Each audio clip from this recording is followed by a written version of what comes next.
tech company that supports you to bring your idea into reality using the latest immersive technology. Founded in 2018, PT Arutala Digital Inovasi or Arutala is an immersive tech company from Yogyakarta, Indonesia, specializing in creating and providing customized virtual reality, augmented reality, and mixed reality for all industries, especially in real estate, e-commerce, heavy machinery, education, tourism, healthcare, and oil and gas. Our solution has been widely used for training and practicum, education, shopping, and marketing campaigns. Our main focus is to develop an innovative product through VR and AR that can help enable a more effective virtual experience across major functions, including high-risk environment. Arutala aims to enhance human understanding by making virtual reality and augmented reality accessible to everyone, and contribute to promoting our clients' business growth, innovation capabilities, and productivity. It is very helpful to maximize exposure, giving the new journey through our latest technology, and create an emotional connection to your potential customer. We are your innovative partner, where immersive technologies can make a significant difference to breaking the boundaries of human interaction nowadays.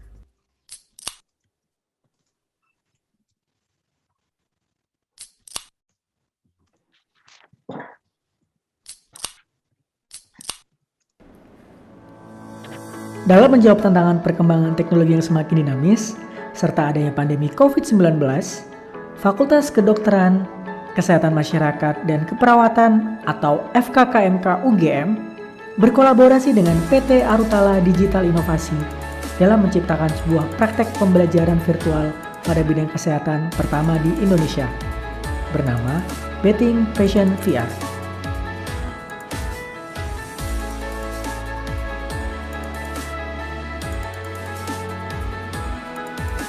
Aplikasi ini merupakan simulasi virtual dengan berbasis teknologi virtual reality atau VR yang digunakan untuk melatih dan membantu mahasiswa dalam melakukan praktek memandikan pasien.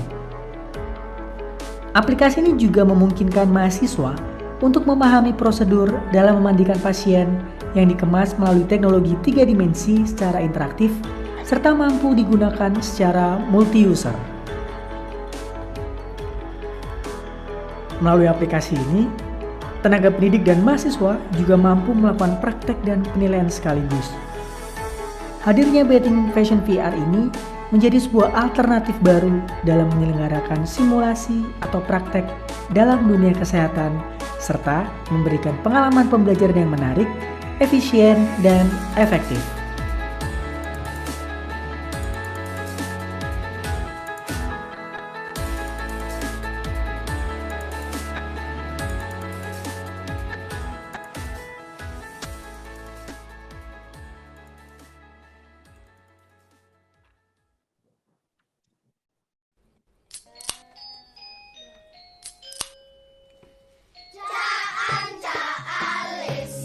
Alis ke Pujang di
ini tidak ada bentuk baku, Bapak Ibu ya.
Oke, selamat pagi semuanya. Assalamualaikum warahmatullahi wabarakatuh. Selamat datang di Arutalk ya. Jadi Arutalk ini adalah sebuah acara yang diinisiasi oleh Arutala. Apakah Arutala itu? Jadi mungkin teman-teman tadi bapak-bapak, ibu-ibu sekalian sudah sempat melihat beberapa video yang sebenarnya itu adalah yang kami lakukan di Arutala. Jadi Arutala ini adalah sebuah perusahaan immersive technology yang kami fokus mengembangkan solusi-solusi berbasiskan teknologi augmented reality, virtual reality, dan juga mixed reality. Jadi perkenalkan, nama saya Indra Haryadi, saya adalah CEO dari Arutala, dan selama kurang lebih 2 jam ke depan ya, saya akan menjadi moderator untuk kita bisa diskusi bareng nih tentang apa saja sih sebenarnya potensi penggunaan virtual reality, augmented reality itu di dunia kesehatan gitu. Mungkin sedikit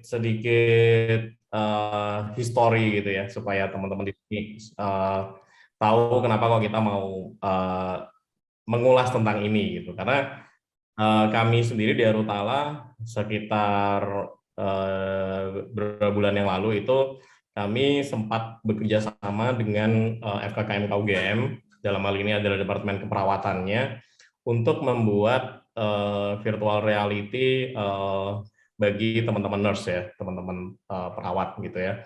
Yang mana di sana kita mencoba bisa nggak sih salah satu praktikum, dalam hal ini adalah praktikum yang sangat-sangat simpel sebenarnya, yaitu memandikan pasien gitu. Simpel tapi tentunya secara ini lumayan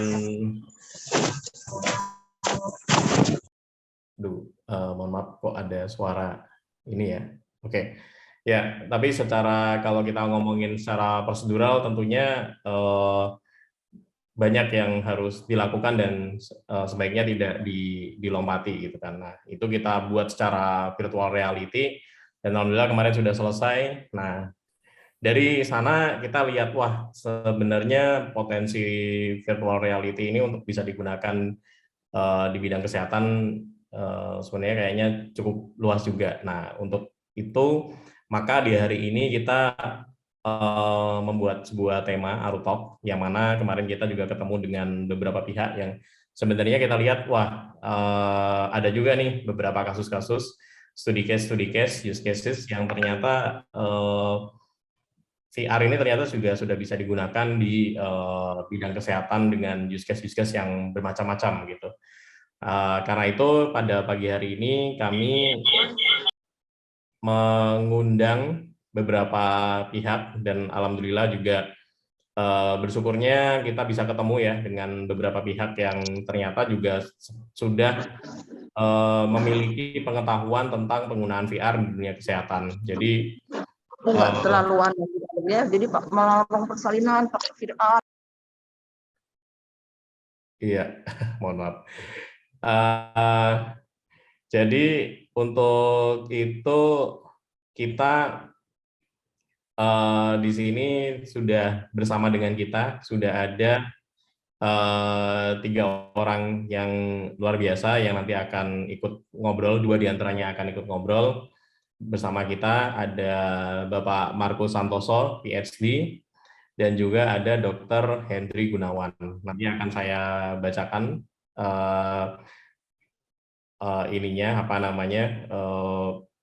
biodata mereka, siapa mereka, apa yang sudah mereka kerjakan. Cuma sebelum itu kita akan mendengarkan dulu sambutan dari Dr. Adre Maiza, SPSK, Ketua Kelompok Studi Subdivisi Neurorestorasi dan Neuroengineering dari PP Perdosi. Wah, ini luar biasa sekali, ini kita bisa mendapatkan kesempatan. Jadi mungkin dari Dr. Adre, apakah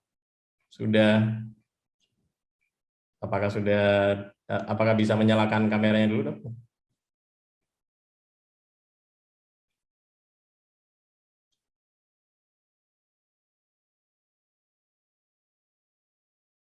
Halo, Dr. Adre.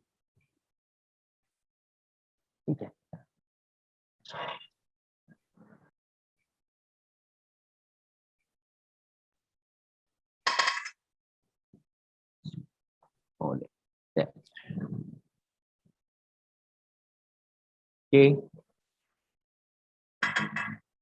Ya, Dr. Adre silakan bisa memberikan sambutan dulu, Dr. Adre mewakili dari PP Perdosi, waktu dan tempat saya persilakan. Terima kasih moderator. Selamat pagi, salam sejahtera. Assalamualaikum warahmatullahi wabarakatuh. Selamat datang para peserta webinar virtual reality pagi ini yang kita selenggarakan di acara Arutalk ini. Nah, hari ini saya bergabung pada acara ini selaku Ketua Subdivisi Neurorestorasi Neuroengineering Persatuan Dokter Saraf Indonesia. Sebelum saya buka, ya saya akan berbicara mengenai apa itu neurorestorasi dan neuroengineering dan apa kaitannya dalam acara ini. Jadi Dr. Hendry memang dokter, salah satu dokter ahli saraf yang memang sudah lama menggeluti masalah teknologi khususnya di bidang neurologi. Dan saya sebagai Kepala Subdivisi Neurorestorasi Neuroengineering adalah mengembangkan model-model layanan dari restorasi neuroengineering khususnya berkaitan dengan teknologi. Nah, di tahun 2021 subdivisi neurorestorasi dan neuroengineering sudah disahkan oleh Kolegium Neurologi sebagai salah satu dari 8 kelompok studi yang disahkan untuk bisa melakukan pendidikan lanjutan dokter saraf. Untuk mendapatkan kompetensi neurorestorasi dan neuroengineering yang salah satunya adalah mengembangkan neuroteknologi di Indonesia di dalam pelayanan-pelayanan neurorestorasi. Jadi pada kesempatan ini secara resmi neuroteknologi itu layanan-layanan yang dikembangkan oleh kelompok studi neuroteknologi itu adalah salah satu model pengembangan di dalam layanan neurorestorasi dan neuroengineering.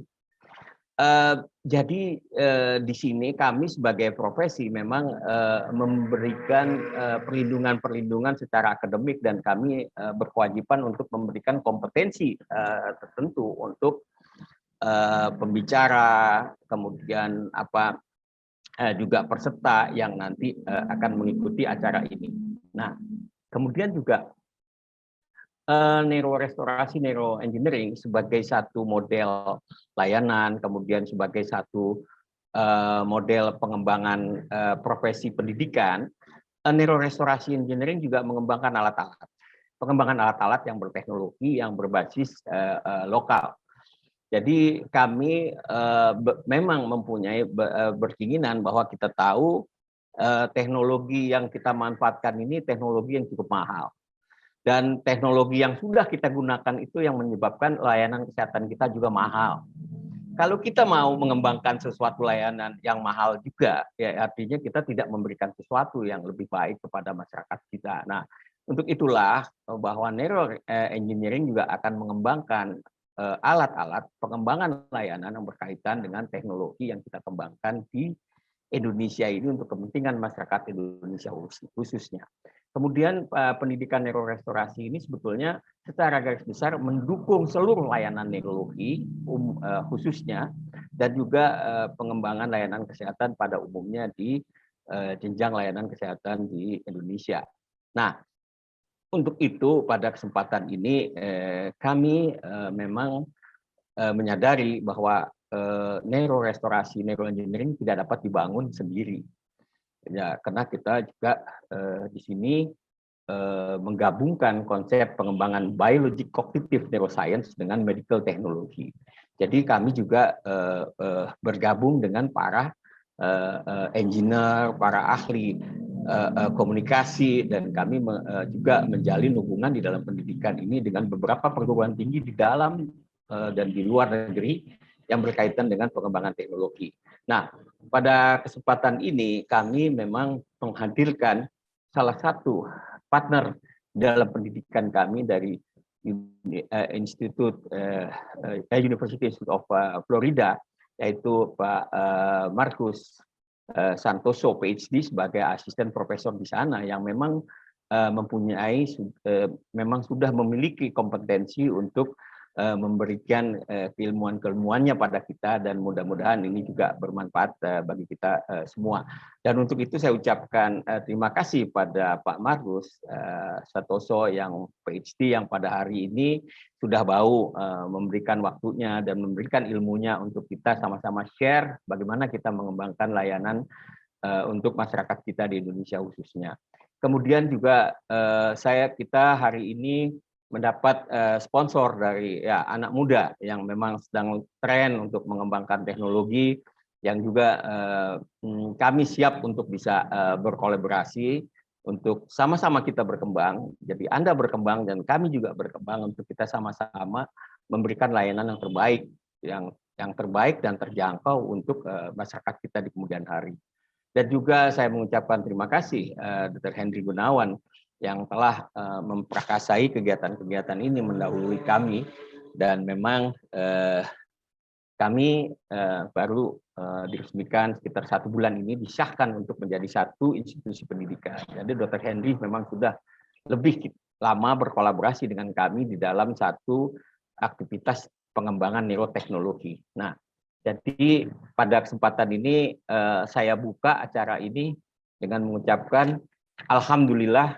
Mudah-mudahan acara ini bisa berjalan lancar dan bisa dimanfaatkan oleh kita semua untuk saling berdiskusi, saling share, dan kita saling membangun layanan ini ke depan. Dan kami sangat terbuka untuk semua profesi bisa berkolaborasi dengan kami, membantu kami untuk kita sama-sama mengembangkan layanan yang terjangkau di Indonesia ini. Bukan saja hanya berteknologi tinggi, tapi terjangkau. Itu yang penting, kuncinya buat kita semua. Dan untuk itu, sekali lagi acara ini resmi kita buka, dan saya ucapkan wassalamualaikum warahmatullahi wabarakatuh dan selamat menikmati acara ini. Terima kasih. Waalaikumsalam warahmatullahi wabarakatuh. Terima kasih atas sambutannya, Dr. Adri Maiza.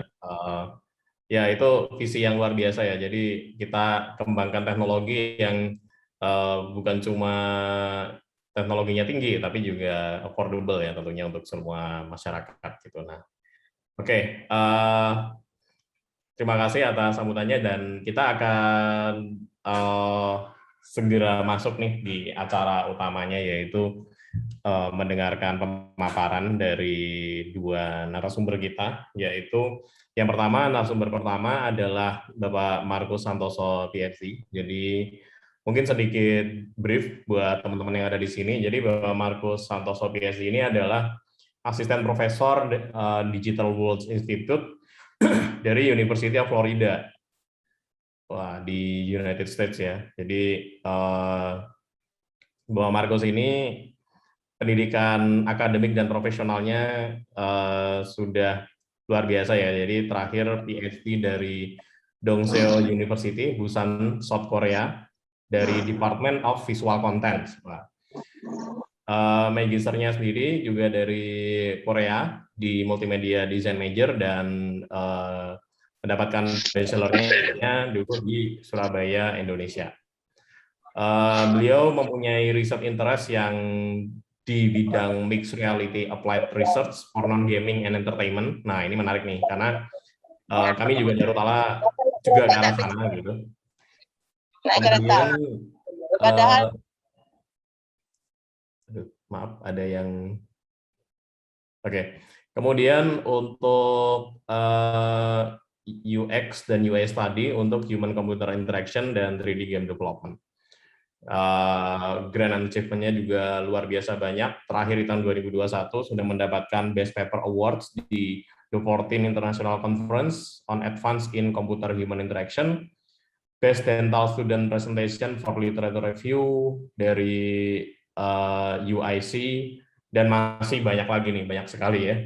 Publikasinya juga banyak. Nah, mungkin langsung saja saya panggil Bapak Markus, mungkin bisa masuk ke spotlight. Ya. Apa kabar, Pak Markus? Ya, baik-baik. Tadi saya nggak ada yang salah sebutkan ya? Nggak ada. Sip. Oke. Ini by the way, Pak Markus dari sekarang di Florida ya berarti ya? Di Florida, betul. Di Florida. Jam berapa Pak sekarang di sana? Sekarang 11.22 malam. 11.22 malam. Iya. Luar biasa. Ini jadi begadang gara-gara mau diskusi ya sama teman-teman. Iya, enggak apa-apa. Siap. Ya, Pak Markus mungkin bisa langsung disampaikan dulu saja yang akan dipaparkan. Ya. Kemudian nanti setelah itu kita akan ada sesi Q&A di akhir. Jadi ya, monggo waktu dan tempat saya persilakan. Terima kasih. Oke, selamat pagi Bapak, Ibu, dan teman-teman sekalian. Terima kasih atas kesempatannya untuk berbicara di forum ini. Jadi hari ini saya akan sedikit memaparkan tentang immersive teknologi dan beberapa direction di dunia medical. Tadi sudah sedikit dijelaskan. Jadi saya S3-nya memang dari Korea, Dongseo University. Ini foto saya. Terus kemudian saya sempat postdoktoral pertama di Jerman, di Fraunhofer Institute. Kemudian saya sempat postdoc kedua, setelah postdoc 1 selesai, postdoc kedua di Kanada.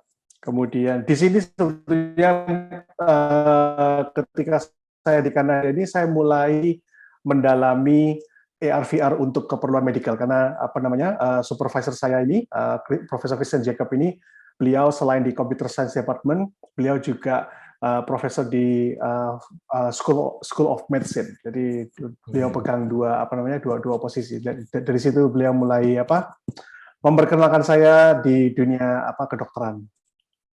Lalu saya sekarang mengajar di University of Florida.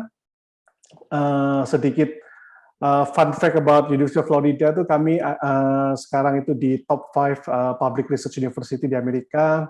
Terus kalau di Amerika itu juga research university-nya dibagi 3, R1, R2, R3. Kalau R1 itu yang paling high intensity research-nya, jadi kayak MIT, Harvard, termasuk juga UF, itu kami di R1 levelnya.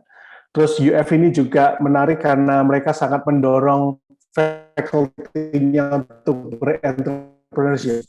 Salah satu contoh produk riset yang kemudian dikomersialkan itu adalah minuman Gatorade. Mungkin Bapak Ibu teman-teman pernah sekali 2 kali minum. Itu setiap kali Anda beli botol itu sebenarnya UF dapat royalti dari setiap penjualan Gatorade tersebut. Jadi monggo banyak-banyak minum Gatorade. Oke, jadi research interest saya seperti yang disampaikan Pak Indra, saya tuh kalau untuk keperluan akademik, saya tuh paling suka applied research di dunia yang non-gaming dan entertainment. Tapi jangan salah, di luar kegiatan akademik saya suka main game. Tapi untuk keperluan publikasi, riset akademis, saya melihat nilai saintifiknya itu lebih tinggi kalau diarahkan ke hal-hal yang non-gaming dan entertainment, seperti kedokteran gigi, dan segala macam. Baik, saya akan memulai presentasi dengan sedikit menyamakan visi tentang definisi tentang immersive teknologi.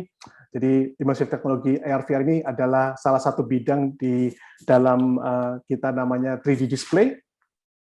Terus saya selalu pakai bagian ini untuk menjelaskan apa itu perbedaan antara AR dan VR. Jadi ini virtual continuum ini menunjukkan 4 sisi, yaitu real environment, AR, VR, dan virtual environment.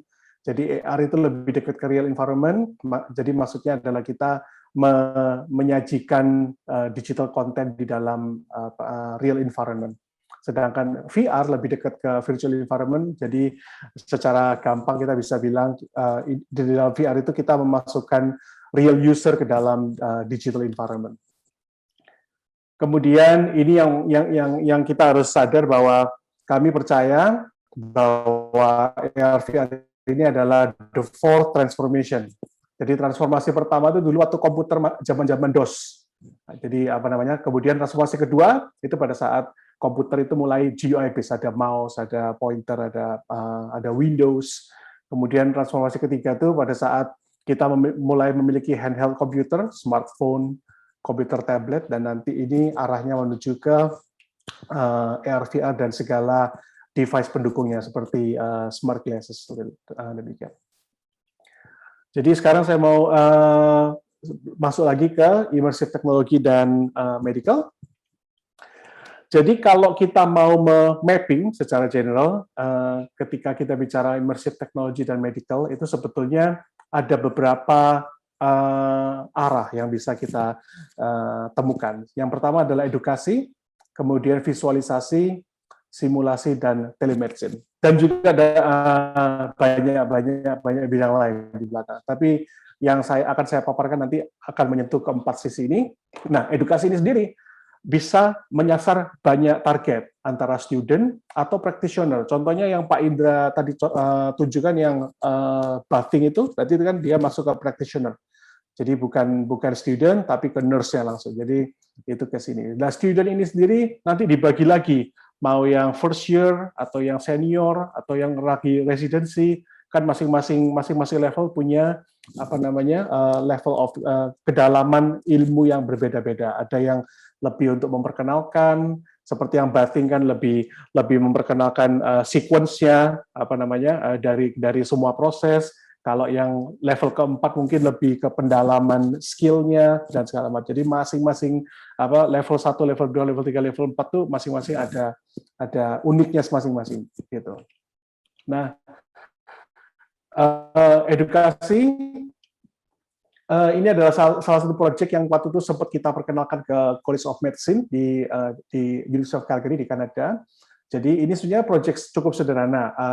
Kita ingin mengaugmentasi konvensional book dengan augmented reality, di mana kalau kita menembakkan phone di halamannya, nanti kita bisa keluar volumetric data dari jantungnya tersebut. Jadi kita merasa bahwa kalau kita cuma lihat gambar ini kan gampangannya ini sebenarnya data 3 dimensi yang dikompres jadi 2 dimensi.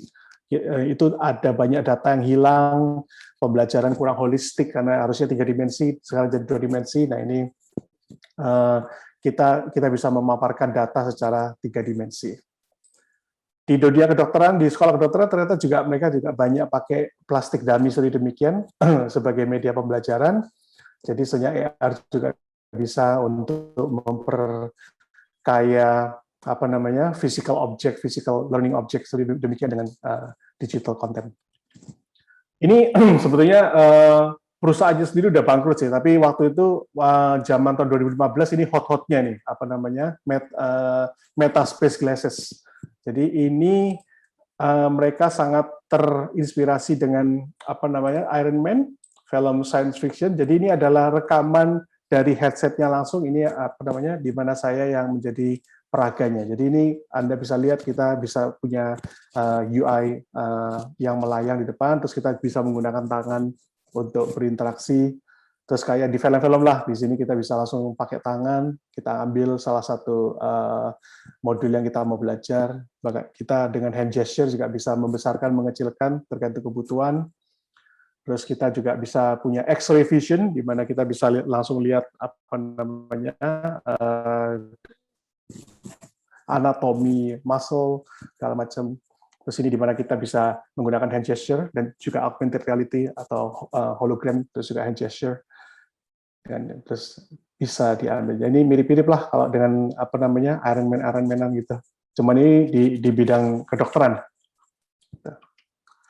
Lalu setahun 2 tahun terakhir ini saya banyak bekerja di bidang dental, sebenarnya di kedokteran gigi, karena saya ketemu dengan diaspora Indonesia lain yang beliau adalah namanya Pak Kortino Sukoco, beliau adalah asisten profesor, associate professor di University of Illinois di Chicago. Jadi di situ saya mulai mengkaryakan VR untuk dunia dentistry. Yang pertama adalah dental implant. Jadi ini kurang lebih sama dengan VR bathingnya Pak Indra. Jadi kita hanya berusaha memperkenalkan sequence dari tahap-tahapannya yang perlu dilakukan dalam sebuah proses melakukan dental implant surgery. Nah itu kurang lebih sama. Ini memang untuk first year. Terus kurang lebih saya akan cepetin aja deh ini. Nanti Pak Henry nggak kedapatan waktu ngomong kalau saya kebanyakan di sini. Oke, jadi ini kurang lebih seperti demikian. Jadi ini yang ngerjakan. Jadi yang ngerjakan VR-nya adalah saya dan mahasiswa S2 saya. Kemudian headset saya kirim ke Chicago.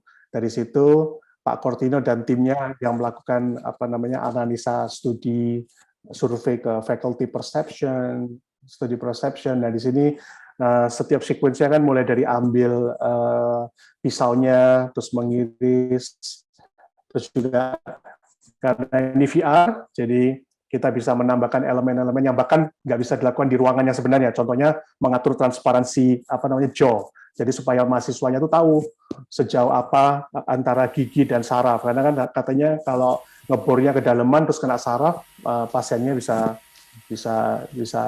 kesakitan. Nah ini. Kemudian sebenarnya sih sederhana, terus ya sudah saya bilang ini lebih ke arah mendrill tahapan-tahapannya supaya mahasiswanya itu kalau waktunya dia praktek di lab yang benar, dia sudah hafal di luar kepala semua tahapan-tahapannya. Jadi mereka bisa lebih confident lah kalau ketika masuk ke lab sebenarnya. Kurang lebih demikian. Terus COVID datang, semua lab tutup. Pak Kortino bilang, kita bisa nggak ya menggunakan bisa nggak ya VR ini menjawab tantangannya? Terus saya bilang, oke, gimana kalau kita tambahkan social VR aspek ke dalam dental implant VR simulation kita. Jadi maksudnya adalah dua VR user di tempat yang berbeda, mereka cuma perlu pakai headset, terus mereka bertemu di ruangan yang sama dan bisa berinteraksi secara real time. Jadi tercetuslah project multi-users VR implant. Nah ini kurang lebih skenarionya, user A di Florida, user B di Chicago, pakai headset, ketemu di ruangan ruangan dokter gigi. Nah, itu terus bisa berinteraksi secara, nah ini view dari user A seperti demikian kira-kira. Jadi ini instrukturnya, yang sono studionya bisa say hi. Nah ini selama internetnya stabil harusnya cukup ini ya, nggak ada lag-nya sama sekali. Nah ini dari user B, nanti kan student kan bisa lihat ke instrukturnya.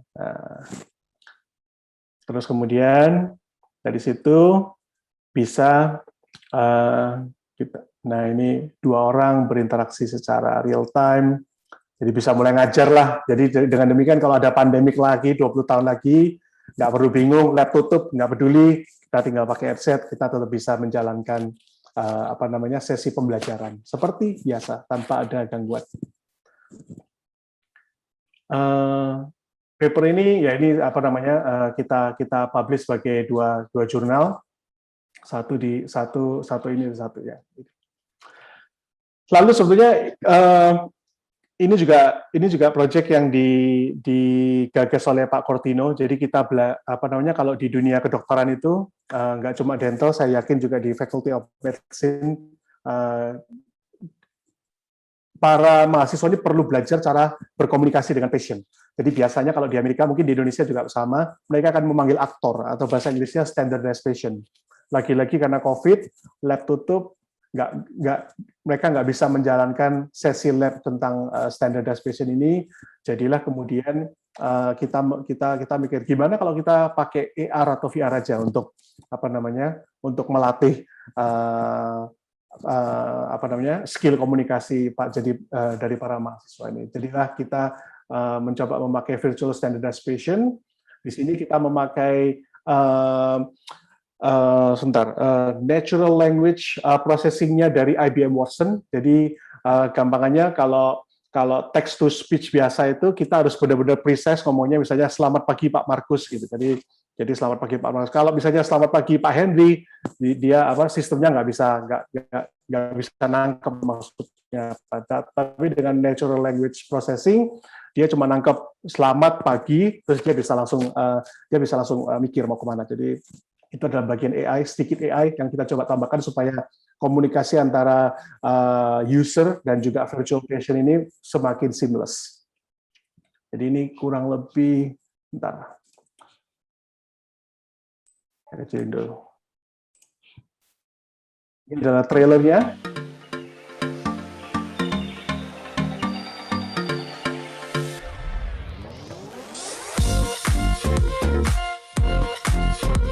Jadi ini adalah augmented reality experience-nya dengan menggunakan handphone. Terus kita tinggal taruh si virtual patient-nya itu di ruangan kosong seperti demikian. Ini si patient-nya. Nah ini di sini di mana IBM Watson. Good morning, Mr. Andrews. Is it? I've been coming here for 2 years and I still don't have proper teeth. We will have time to discuss that. Let's start with updating your medical history. I will now take your blood pressure. Why? I'm fine. I don't want you to take my blood pressure. I'm sorry, but this is the clinic's protocol. Okay, fine.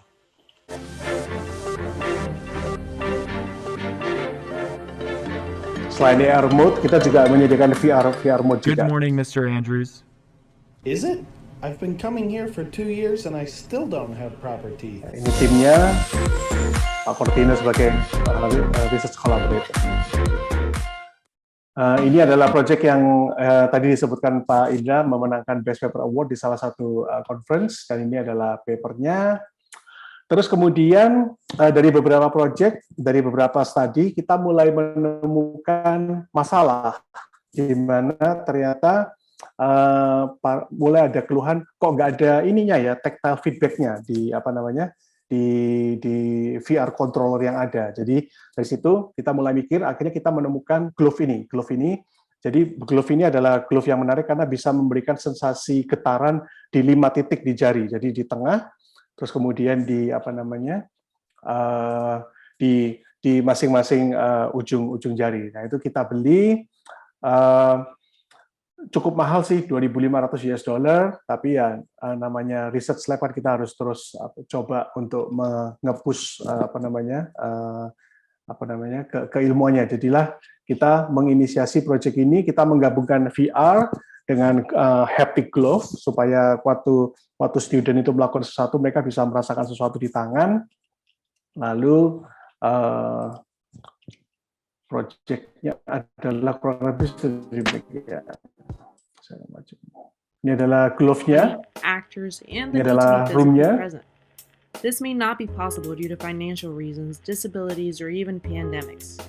One solution could be a class over Zoom or a YouTube tutorial. However, when learning Kita bisa technical naik tools, the turunkan, lack of ini immersion adalah with these real tools is time-nya. an issue as it does not allow for realistic practice. We created Dentist VR, a virtual reality application which consists of a virtual dentist office where the users, student dentists in this case, are tasked with filling out cavities on virtual teeth.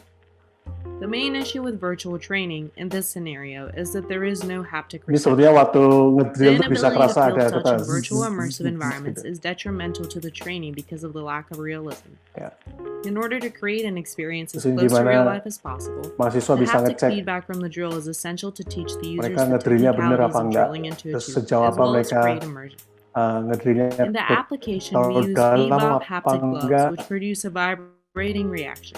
The Untuk feedback received varies with the pembelajaran depth and juga bisa direction of di the scale drill. up and scale down This increases the dengan menggunakan hand accuracy of the gesture. usability and teaches the user about the Itu technical hasil skills drillnya. of filling cavities.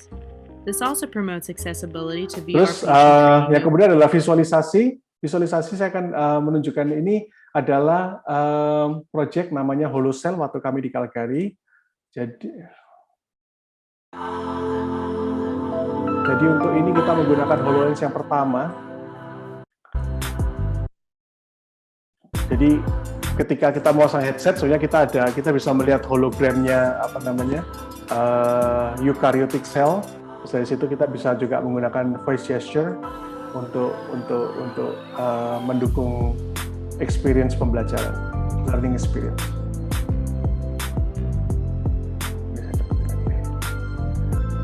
Dan juga yang lain adalah simulasi.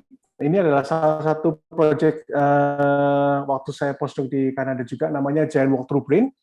Jadi profesor saya itu sangat terinspirasi dengan salah satu film di mana ada sekumpulan saintis yang dikerdilkan, terus disuntikan ke dalam tubuh, terus kemudian mereka bisa melawan bakteri di dalam. Nah itu kita menggunakan VR supaya user itu bisa masuk ke dalam gedung berbentuk otak ini, sehingga mereka bisa mempelajari struktur otak, anatomi otak dari dalam. Kita juga memiliki experience yang di cave VR. Ini adalah cave itu sebenarnya kita punya setup demikian, ada 3 dinding plus 1 lantai, terus kemudian di sini banyak sensor-sensor, sehingga ketika kita berdiri di sini, kita seolah-olah berada di ruangan virtual tersebut. Dan yang terakhir ini adalah telemedicine. Ini saya bekerja sama dengan Norman Vincent Institute of Neurological Disease. Jadi salah satu neurologis di UF itu, dia adalah certified CBIT therapist. Lalu kemudian mereka ingin menjajaki kira-kira VR bisa nggak ya untuk memfasilitasi CBIT therapy session jarak jauh, remote, karena biasanya lihat Zoom kurang efektif. Mereka perlu sesuatu yang lebih engaging, lebih interaktif antara terapis dan pasiennya. Jadilah kita waktu itu menggagas proyek ini, kita namakan Exhibit. Exhibit itu singkatannya XR Enhanced CBIT Therapy. So CBIT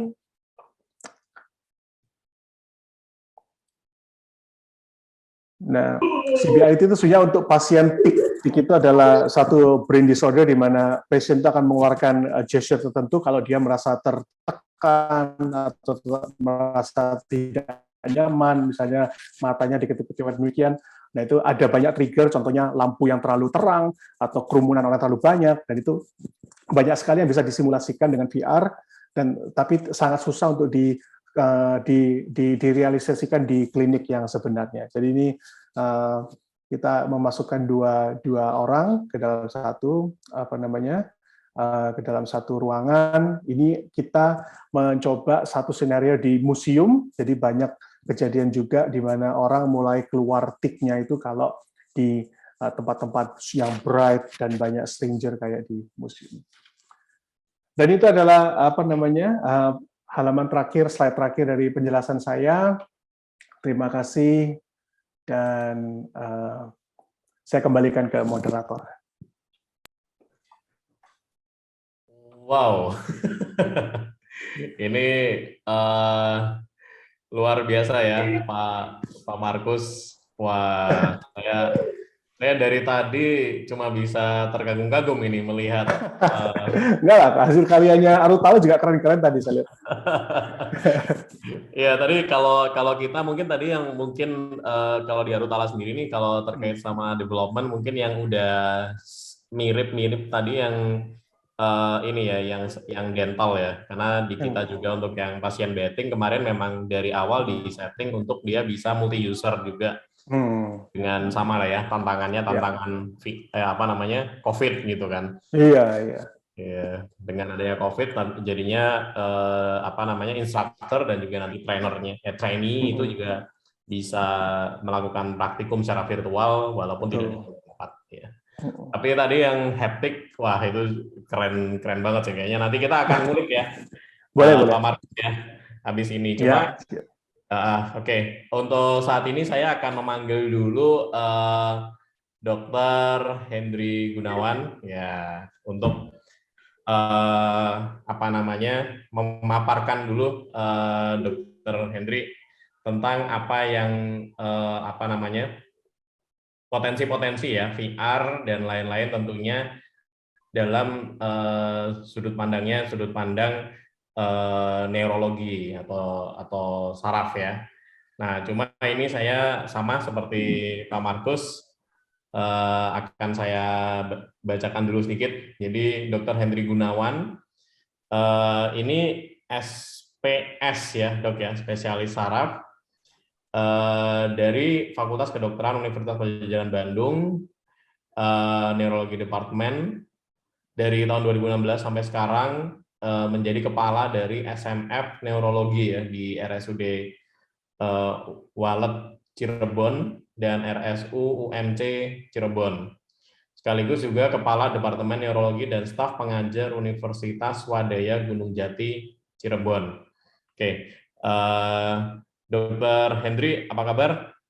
Baik, Mas Indra. Pagi-pagi nih dok, mohon maaf ya mengganggu waktunya nih, kita jadi satunya pagi, satunya tengah malam. Iya, satunya malam ya.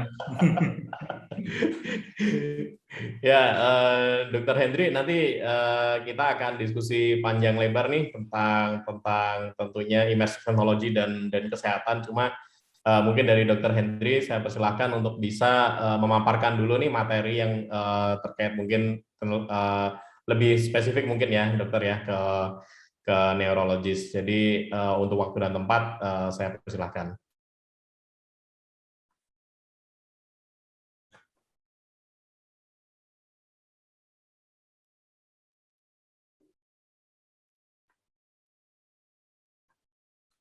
Selamat pagi, salam sejahtera buat kita semua. Apakah sudah terlihat slide saya? Sudah dok, sudah. Sudah ya. Ya, yang terhormat Dr. Adre, senior saya dan guru saya, Ketua Subdivisi Neurorestorasi dan Neuroengineering, Dr. Catur, Dekan dari FK Unswagadi, tempat saya mengajar, Pak Markus, dan teman-teman sejawat saya sekalian. Saya akan mengupas sedikit mengenai potensi virtual reality di bidang neurologi. Kalau kita lihat virtual reality sebenarnya di bidang medis, lebih dalam lagi di bidang neurologi, expertise saya sebenarnya sudah banyak banget paper dan penelitiannya. Sekarang kita melalui fase revolusi industri tahap keempat, di mana kita selalu berhubungan dengan data, dengan kemajuan teknologi digital yang begitu masif. Pada bulan September 2019, sebenarnya PP Pedusi, Perhimpunan Dokter Spesialis Saraf Indonesia, mungkin merupakan satu-satunya perhimpunan yang berani mengambil tema Kongres Nasionalnya, bagaimana tantangan neurologi ke depan yang dihadapi oleh neurologis menghadapi revolusi industri tahap keempat. Salah satu solusinya mungkin kita bisa terangkan di sini adalah Neurology 4.0, yaitu ada penggunaan teknologi digital di bidang kesehatan neurologi untuk masyarakat secara komprehensif, baik promotif, preventif, kuratif, dan rehabilitatif. Kalau kita lihat titik tolaknya ada 4, yaitu artificial intelligence berhubungan dengan data, virtual reality neurology yang akan kita bahas sekarang, telemedicine neurology berhubungan dengan COVID. Sekarang PP Pedosi juga telah mengeluarkan panduan praktek daring bagi teman sejawat neurologis dan Internet of Things. Mungkin sudah sedikit dibahas oleh Pak Markus, sudah banyak sekali tentang virtual reality, yaitu suatu teknologi yang membuat penggunanya dapat berinteraksi dengan lingkungan buatan yang disimulasikan dengan komputer sehingga pengguna benar-benar berada dalam lingkungan tersebut. Kalau kita lihat dibagi menjadi 3, immersive VR dengan menggunakan head-mounted display, non-immersive dengan menggunakan PC biasa, dengan semi-immersive dengan menggunakan cave automatic virtual environment yang dibuat. Kelebihannya apa virtual reality? Kalau kita lihat, kita bisa menciptakan dunia virtual yang kita inginkan, imersif, di mana pengguna benar-benar merasa di tempat yang kita buat, teknologi yang kita buat, lingkungan tersebut, dan bisa menciptakan suatu sensory feedback, baik itu visual, pendengaran, sentuhan, dan lain-lain, dan bisa dibuat secara interaktif, sehingga pengguna dapat berinteraksi secara langsung. Kalau kita lihat penggunaan VR sudah tidak hanya di sekitar gaming saja, jadi industri, kemudian pendidikan, di healthcare juga sudah banyak digunakan. Kalau kita lihat di sini ada 20 clinical sector yang sudah mulai digunakan medical virtual reality, dari fobia, adiksi, neuropsychological assessment, kemudian speech therapy, dan lain-lain.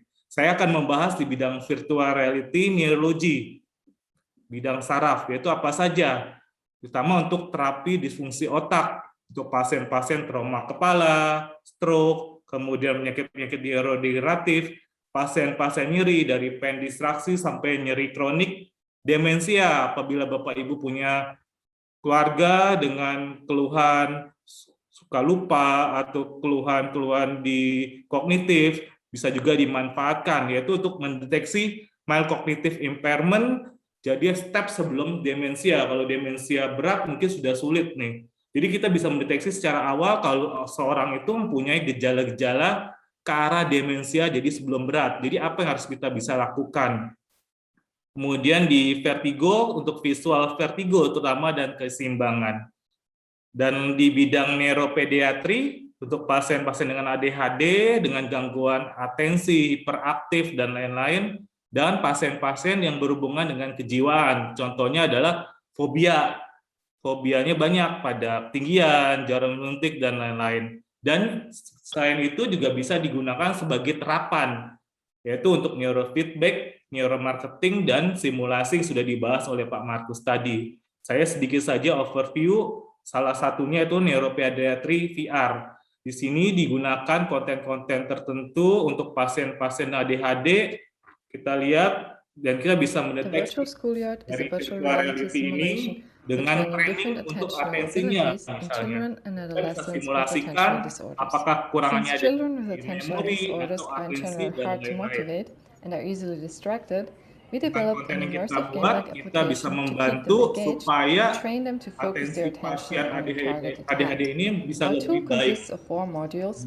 Dan penelitian-penelitiannya juga sudah banyak dilakukan di luar. Sayangnya The adoption of the well-known hopscotch game adalah peluang is focused on training the working memory of users. This module requires the user to memorize and repeat a certain sequence of fields, training the users to focus their attention and reduce their Nah, ini distractibility. bisa latihannya bisa The kita game bentuk shows a sebenarnya card dari konten with yang the kita number buat. 7 or 1 written appear. The user watches the swarm of Vigilance yellow juga and bisa kita orange latih butterflies. pada pasien-pasien ini. The control one's impulses and resist a certain temptation preceding the study. Oke, These saya lanjutkan. Di bidang neuropsikiatri yang paling banyak mungkin untuk pasien-pasien dengan fobia. macam-macam ya, ada fobia jarum suntik, kemudian akrofobia, takut ketinggian, kemudian pada binatang-binatang tertentu, dan lain-lain. Yang paling sering yang sudah dipublish penelitian tentang akrofobia, di mana seorang yang takut pada ketinggian bisa dibantu dengan virtual reality terapi.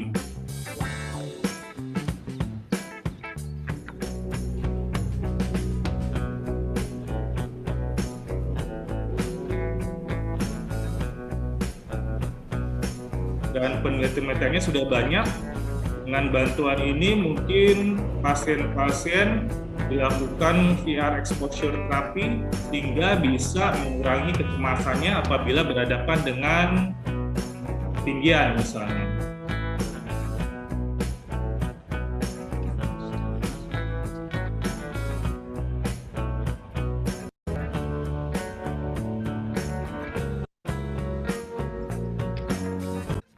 Ya, berikutnya saya akan membahas virtual reality nyeri. Nyeri kan lumayan banyak sebenarnya pasien-pasien neurologi dengan nyeri.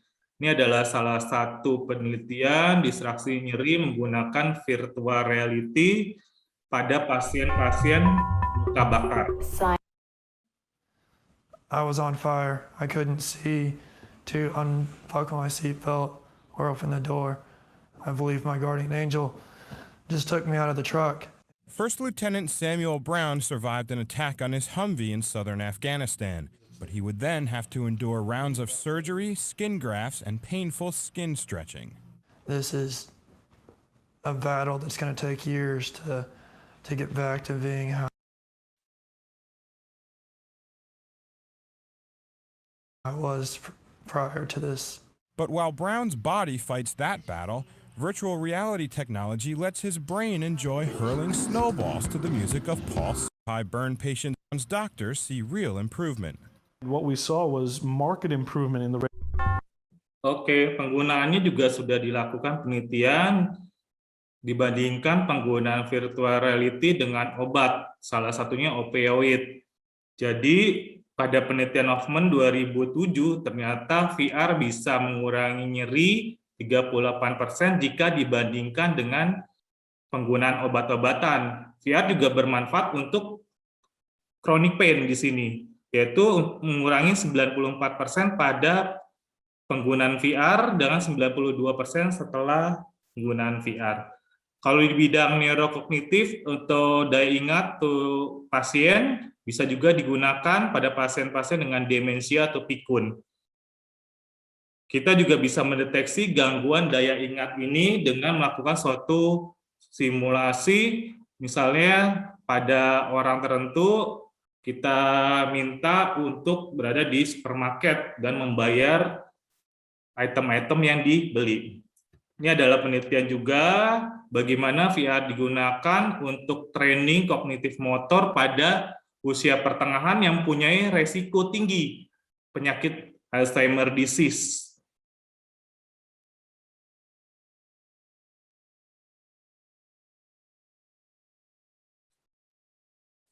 Ya, untuk neurorehabilitatif juga sudah banyak digunakan, terutama VR ini efeknya bisa pada otak, yaitu hipokampus, meningkatkan aktivitas otak, meningkatkan neuroplastisitas, dan meningkatkan motor neuron system.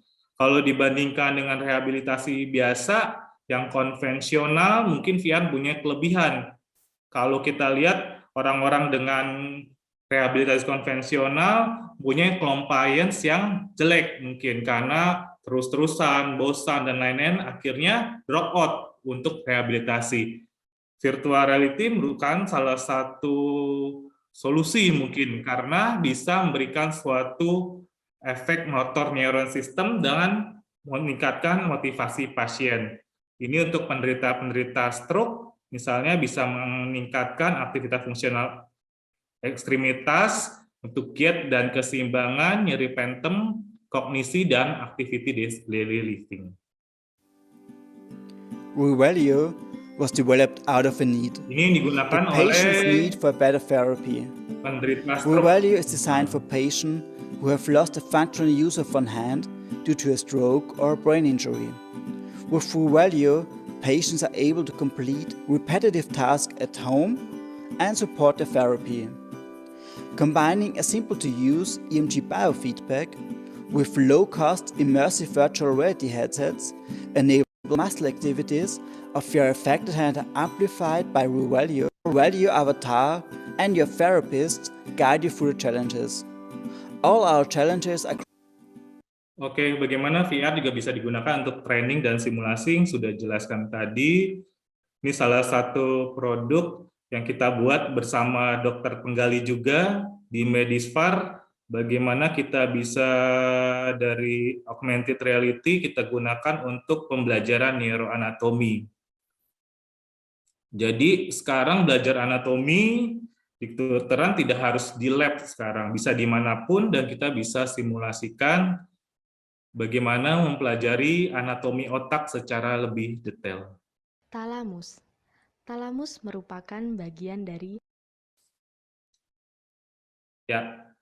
Untuk lumbal fungsi juga bisa kita simulasikan menggunakan virtual reality. Bagaimana kalau kita gunakan untuk terapan neuroscience-nya? Ini adalah kita bisa menggunakan virtual reality, teknologinya dengan AI, kita bisa mendeteksi pikiran seorang dengan menggunakan contohnya neurofeedback dengan indikator-indikator seperti EEG dan lain-lain. Kita bisa tahu.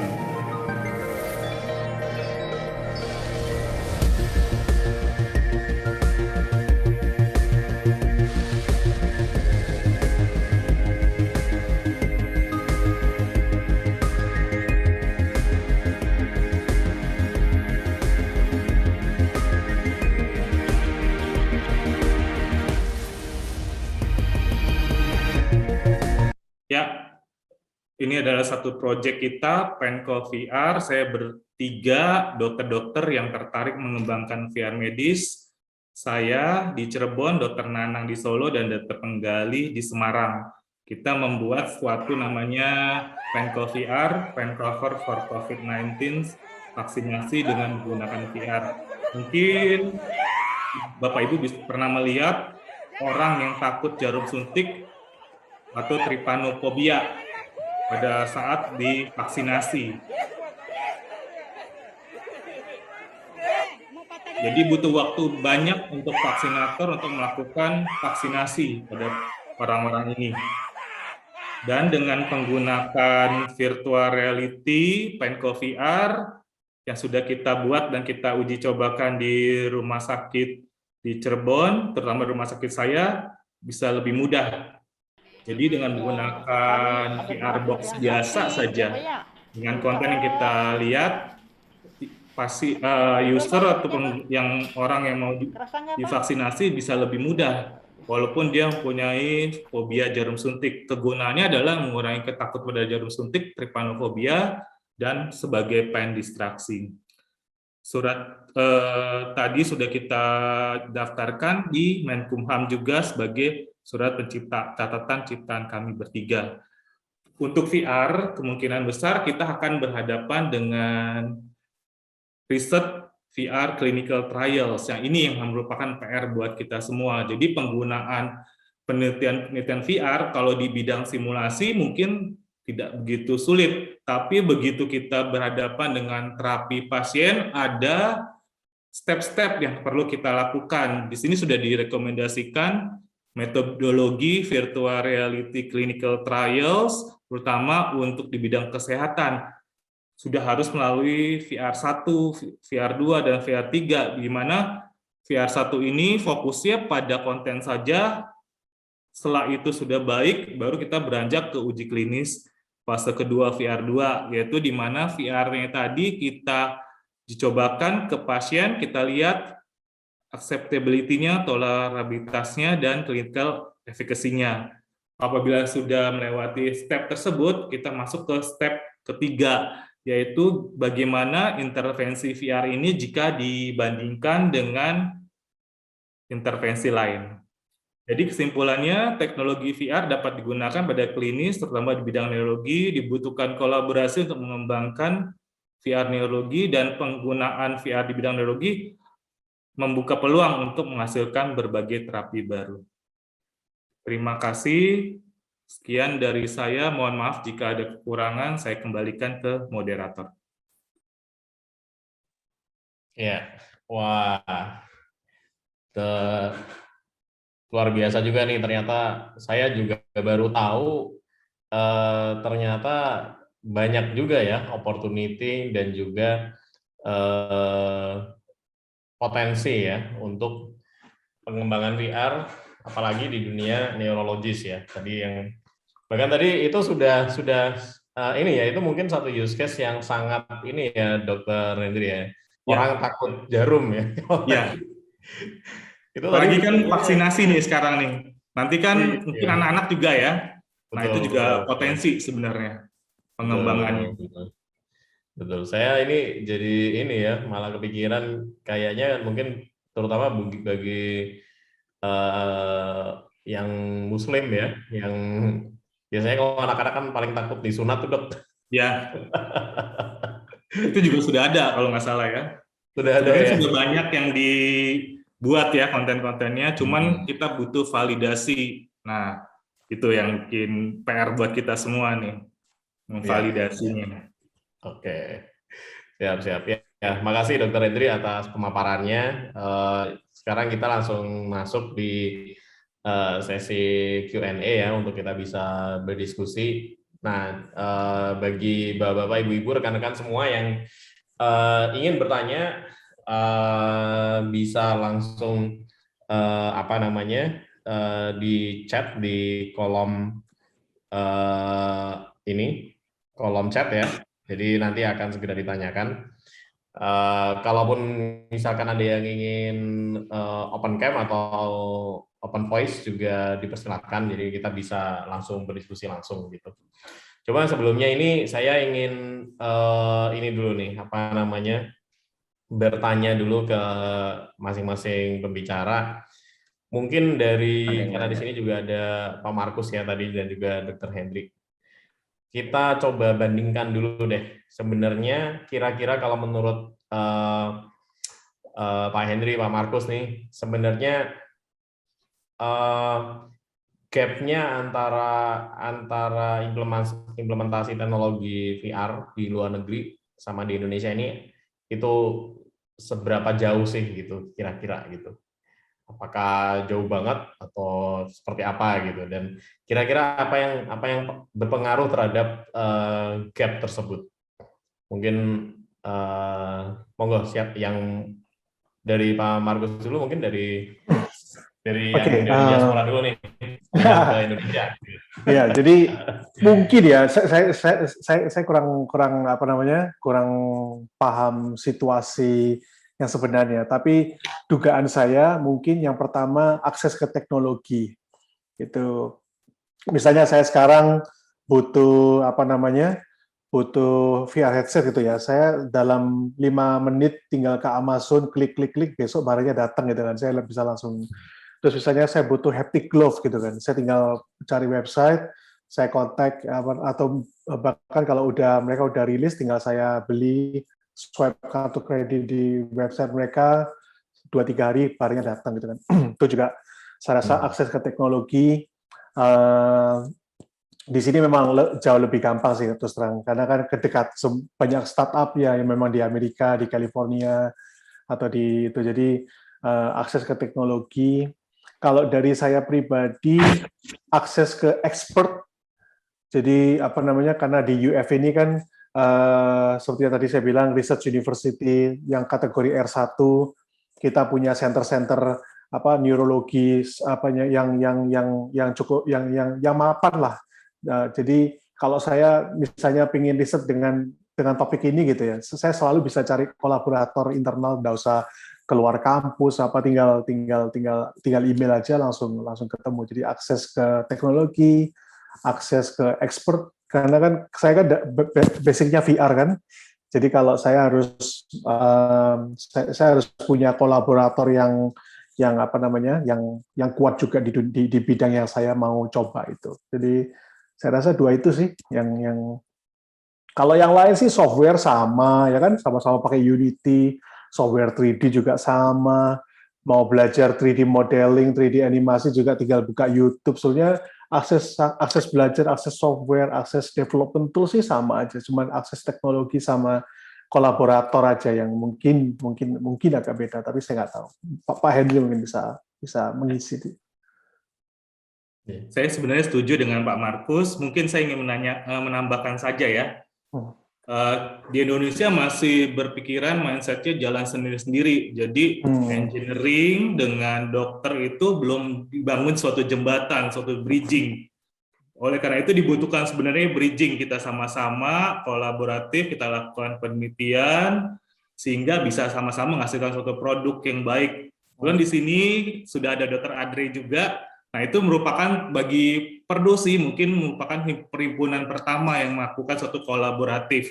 Jadi kita akan membentuk suatu asosiasi dengan suatu subdivisi baru, neurorestorasi dan neuroengineering. Itu merupakan wadah kita. Kita akan mencoba mengkolaborasikan sama-sama nih antara engineering, pembuat startup, terus entrepreneur-nya juga disatukan, kita lakukan sama-sama penelitian dalam satu badan yang kita bentuk nantinya. Begitu nanti produknya keluar dan bisa dimanfaatkan untuk pasien-pasien juga, tidak hanya untuk stimulasi, untuk pasien terapi misalnya, tapi itu butuh proses panjang, validasi. Jadi penelitian-penelitian yang kita buat sama-sama ini menjadi penting. Mungkin kolaboratifnya ini yang kita harus mulai buat sekarang, supaya menghasilkan produk menjadi lebih baik. Oke. Lebih ke kolaboratifnya ya dok ya, benar juga ya. Oke. Dan tadi kayaknya dari Pak Markus benar juga ya, kita ngerasa sekali itu tadi begitu ngelihat yang haptic feedback itu, kami tim di Arutala langsung wah itu gimana cara dapetinnya. Jadi dari pertanyaan itu aja kan jadi repot kan. Jadi kalau kita tinggal buka website, oh ya ini pokok selama kartu kredit ada limit, gesek langsung 2-3 hari nyampe, kita bisa langsung jalankan riset, bisa mulai pengembangan produknya kan. Betul sekali. Kita beruntung nih punya Pak Markus channel kita di sana. Nah, kita tahu nanti. Saya jadi broker teknologi. Iya. Bridging ya antara. Iya, bridging. Jadi ininya dengan yang kita di sini nih yang akan mengimplementasikannya. Cuma saya berikutnya saya jadi mungkin kalau boleh nih saya jadi penasaran terhadap ini kan memang bisa dikatakan VR itu kan salah satu dari frontier teknologi yang memang ya kalau tadi yang seperti yang disampaikan Pak Markus dan juga mungkin sudah ditunjukkan oleh Dr. Henry, bisa dikatakan implementasinya masih sedikit, dan kalau kita mau ngomongin lonceng adoption teknologi, innovation adoption-nya itu yang punya siapa ya, Bell atau siapa itu? Gartner. Siapa? Punya Gartner ya. Yeah, Gartner. Itu bisa dikatakan kita masih di stage yang awal ya, mungkin masih di innovators dan akan masuk ke mudah-mudahan beberapa early adopters gitu ya. Nah, ketika kita ngomongin di stage ini, maka yang akan sangat berpengaruh terhadap advancement of teknologi ini, penggunaan dan lain-lain itu kan pasti akan ujung-ujungnya riset gitu kan. Saya penasaran nih, mungkin ke Pak Markus atau mungkin juga Dr. Henry ini, sudut pandang terhadap akses riset, resource untuk melakukan riset itu sendiri, baik mungkin dari sisi dana, tadi mungkin secara ekspertis sudah disampaikan. Itu gambarannya seperti apa sih, mungkin kalau boleh tahu di Amerika seperti apa, dan mungkin dari Dr. Henry bisa menyampaikan ya dengan tampil di Indonesia ini mungkin seperti apa gitu, dari mungkin dari Pak Markus dulu. Oke, jadi kalau tadi Pak Indra kan bilang ini masih di tahap awal ya, Jadi menurut saya sih, saya melihatnya ada beberapa poin. Satu, memang teknologinya belum mature sih. Ya kan, teknologi VR headset-nya ini kan baru 3-4 tahun terakhir ini baru benar-benar mulai stabil kan. Ketika Oculus ini diambil alih sama Facebook, baru dengan dana yang sebegitu gede, kita bisa mulai stable. Dari VR headset-nya itu sendiri kan baru stable. Terus untuk benar-benar VR ini bisa bermanfaat di real application itu kan VR alone kan nggak cukup sebenarnya. Harus ada multi usersnya, harus ada haptiknya. Belum nanti kalau kita bicara dengan data-data sensitif, mungkin kita perlu masukkan blockchain segala macam untuk menjaga privacy patient. Itu semuanya masih belum pada major sih teknologinya. Jadi kita sebetulnya tantangannya adalah kita harus memadukan teknologi yang tidak major ke dalam sebuah ilmu pendidikan yang sudah super sangat major. Dunia kedokteran kan sudah ratusan tahun dari dulu zamannya berapa? Mungkin Pak Henry bisa lebih itulah. Kedokteran ini adalah suatu keilmuan yang paling major di antara computer science lah apa. Itu kedokteran itu udah paling mapan. Jadi kita harus menggabungkan teknologi yang tidak stabil ini ke dalam dunia sangat mapan. Jadi ya apalagi standarnya tinggi kan kedokteran ini. Kalau salah dikit orang bisa mati gitu kan. Jadi ini harus benar-benar perfect. Padahal teknologinya nggak perfect. Sehingga di situ sendiri ada banyak tantangan yang harus dijawab sebetulnya sih dari situ sendiri. Nah dari situ kemudian makanya riset. Kalau funding ya memang masing-masing negara punya kemampuan funding masing-masing. Kalau Amerika ya memang mereka kan mungkin alokasi riset dari pemerintahnya gede, jadi dan kedokteran kan area basah lah. Jadi kalau kita bisa gandeng mereka, kita bisa piggyback faculty kedokteran, kita biasanya punya dukungan dana yang cukup besar. Nah ini kalau di Indonesia mungkin Pak Henry yang bisa lebih menjabarkan kondisinya gimana. Oke. Moga-moga Pak Hendrik, Dr. Hendrik. Terima kasih, Pak Indra. Ya, saya mungkin membahas dari saya jawab tadi. Ini ya, mulai dari pendidikan kedokteran sendiri. Mungkin undang-undang Dikdok yang baru pendidikan kedokteran sudah keluar ya. Saya lihat di sini sebenarnya titik tolaknya sudah mulai ke arah sana gitu loh. Jadi ada berapa fokus yang bisa diberikan oleh undang-undang Dikdok ini. Salah satunya adalah di kedokteran genomik dengan revolusi industri tahap keempat. Revolusi industri tahap keempat, kalau nggak AI, VR, kemudian IoT, telemedicine, itu akan terus berkembang beberapa puluh tahun ke depan. Cuman masalahnya kita butuh suatu pemangku kebijakan di sini.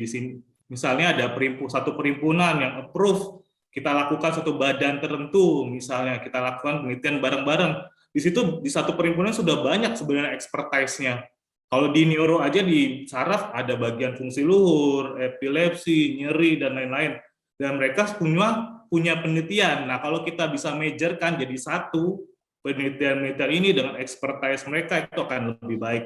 Tentu harus didukung dari dana untuk penelitian dan lain-lain. Dan untuk dana penelitian ini tidak sedikit menurut saya. Nah, itu PR buat kita semua. Oleh karena itu, dari hulu sampai hilirnya harus kita lakukan pembenahan di sini kalau kita ingin lebih baik. Itu menurut saya. Oke, saya mau tolong share dikit nih. Adri? Silakan Dok. Adri ya. Betul yang tadi Dr. Henry bilang, Pak Markus bilang, sebetulnya problem kita ini kan artinya kita bicara tentang teknologi tinggi. Teknologi ya akhir-akhir ini, dan semua kita menuju ke sana, tapi problem utama kita tadi kita punya remote area yang tidak terjangkau di dalam layanan. Ini satu ya, artinya kita tetap kembali bahwa teknologi ini kita gunakan untuk bermanfaat untuk masyarakat di semua lapisan ya, karena kesehatan bicara health for all ke depan ya. Nah, kalau teknologi ini hanya digunakan, dimanfaatkan untuk sebagian masyarakat, yaitu tadi menjadi teknologi kesehatan yang mahal. Nah, ini yang mesti kita sama. Jadi bagaimana kita berkolaborasi tentang itu tadi.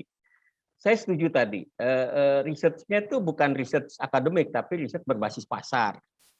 Datanya database, ya. Kita sekarang tidak bicara statistik, ini sekarang collect data, ya, database yang kita kumpulkan berkaitan dengan tadi bidang kedokteran ini adalah satu bidang yang sebetulnya semua penelitiannya sudah mapan gitu. Nah, penelitian mapan itu yang sebenarnya kita bisa angkat untuk kita bawa keluar untuk bisa dimanfaatkan oleh masyarakat menggunakan menggunakan media VR ini, ya. Nah, kemudian sambil itu kita gandeng industri untuk kita bagaimana berbicara. Jadi industri tidak berdiri sendiri memproduksi sesuatu untuk sesuatu yang artinya akan jadi industri berkaitan dengan research, berkaitan dengan pasar yang akan kita tuju dan juga tenaga ahli yang ada di situ. Nah, disitulah sebetulnya yang kita pikirkan dari berkembangnya neurorestorasi menjadi neuroengineering.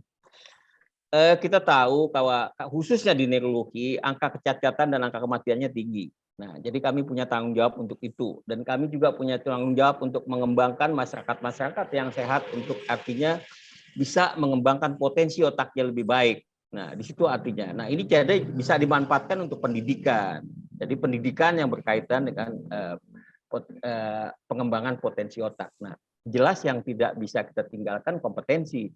Kompetensi ini tadi berkaitan dengan kita punya akses dengan expert. Dr. Markus, Pak Markus salah satu artinya partner kita saat ini yang memang sudah kita hire cukup lama dan kita sudah mempunyai komitmen untuk mengembangkan itu. Dr. Henry modal kita. Kita punya lembaga di sini, satu-satunya artinya di bidang kedokteran yang memang sudah kita rencanakan untuk kita kembangkan. Ini sebenarnya modal.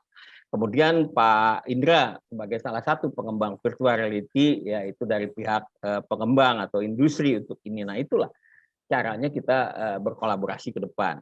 Kalau menurut saya kolaborasi ini sesuatu yang memang konsep otak itu kolaboratif. Otak tidak bisa berdiri single gitu. Nah, inilah artinya kita duduk di sini berbicara mengenai teknologi berbasis otak itu. Artinya kolaborasi itu adalah salah satu konsep yang memang kita kembangkan yang kita sebut sebagai brain network. Terima kasih, itu aja. Ya. Terima kasih Dr. Adre. Oke, ini karena memang di chat juga sudah mulai banyak yang bertanya ya. Mungkin langsung saya bacakan untuk bisa dijawab oleh para pembicara. Yang pertama dari Betsy. Wah, ini langsung nih pertanyaannya. Selamat pagi Dr. Henry, alat VR untuk fobia jarum suntik dijual di mana dan harganya berapa? Wah, langsung connect sama pasar ini Dr. Henry. Ya. Terima kasih nih Dr. Betsy, senior saya juga nih. Oke. Bisa ya, disampaikan di sini alatnya mungkin langsung aja ya. Ya. Boleh. Kalau alatnya mungkin kita bisa dari VR cardboard biasa sebenarnya dengan harga 50 ribuan sebenarnya sudah ada gitu. Dan tinggal mendownload aplikasi kita di Play Store. Kita sudah masukkan ke Play Store dan bisa digunakan juga sebenarnya. Gitu. Itu secara gratis, Dok? Gratis. Wah, luar biasa nih. Tinggal modal beli cardboardnya saja ya, berarti ya. Wah, oke, mantap.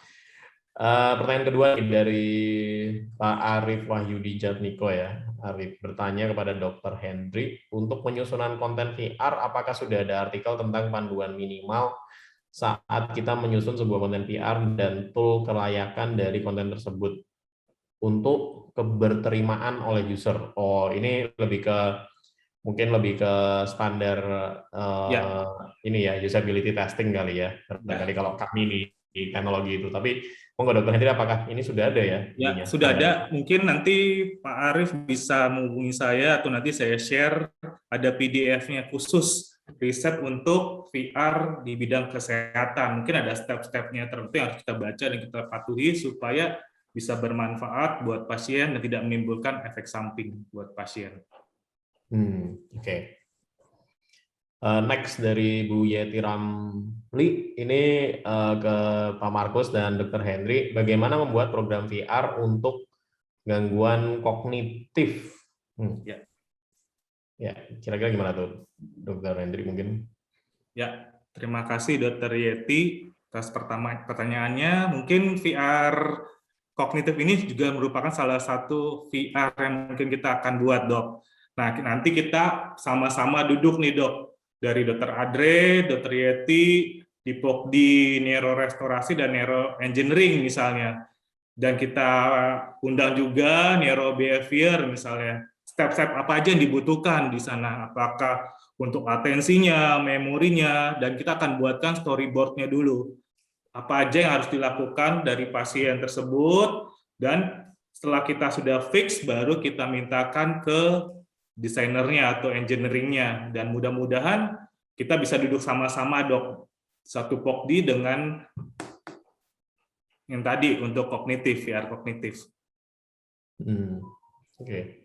Mungkin dari Pak Markus mungkin ada tambahan ini informasi kalau yang gangguan kognitif ini. Oh, kalau saya gangguan kognitif sih bukan ekspertis saya, jadi mungkin Pak Hendri yang lebih capable jawab. Kalau untuk pengembangan VR ya saya rasa Pak Indra pasti lebih tahu lah apa namanya softwarenya apa, yang pasti harus punya headsetnya, terus harus tahu ya high level programmingnya untuk interaction programming segala macam. Terus kalau butuh aset-aset 2D 3D ya berarti harus bekerja sama dengan 2D 3D designer ya. General answer. Ya nanti sebenarnya nanti dari Dr. Hendri nanti yang bakal tadi ya, nanti semoga kita paling bisa mensupport dari sudut pandang engineering ya, tapi pastinya secara expertise kita akan sangat mengikuti dari tadi yang ilmunya memang sudah sangat mature gitu. Harus didampingi konten expert tetap. Ya. Betul. Harus duduk bersama-sama ya. Benar. Supaya nggak melenceng. Oke, next mungkin ini dari Dokter Penggali, izin bertanya kepada Pak Markus, saya tertarik dengan monetisasi hasil riset di level akademis. Wah, ini menarik nih. Apakah bisa sharing pengalaman bagaimana hasil riset VR AR ke pasar? Karena yang terjadi penelitian di tanah air jarang yang bisa sampai pasar, hanya berakhir di jurnal ilmiah. Ya, silakan mungkin dari Pak Markus.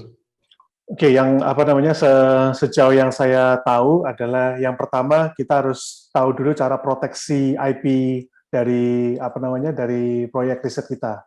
Entah itu kita perlu copyright atau sampai ke level paten. Saya lihat tadi saya nemu nama Dokter Penggali itu di salah satu surat ciptaan di presentasinya Pak Hendri ya. Jadi saya rasa proteksi ide itu sudah saya rasa langkah nomor satu itu harus proteksi ide, walaupun sebetulnya ada pro dan kontra juga. Misalnya kayak Elon Musk itu paling nggak mau mempatenkan mobil listriknya dia. Jadi menurut dia satu-satunya cara supaya nggak di-copy orang tuh ya berlari lebih cepat ya. Nah itu dua sudut pandang yang berbeda. Ada yang ala Elon Musk, ada yang konvensional diproteksi dulu.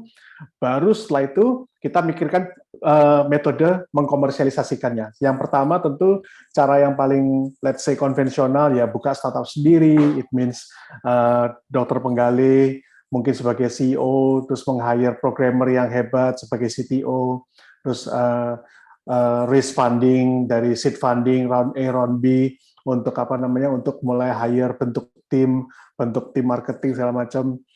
Tetapi sebetulnya ada cara lain juga untuk yang bisa ditempuh yaitu licensing.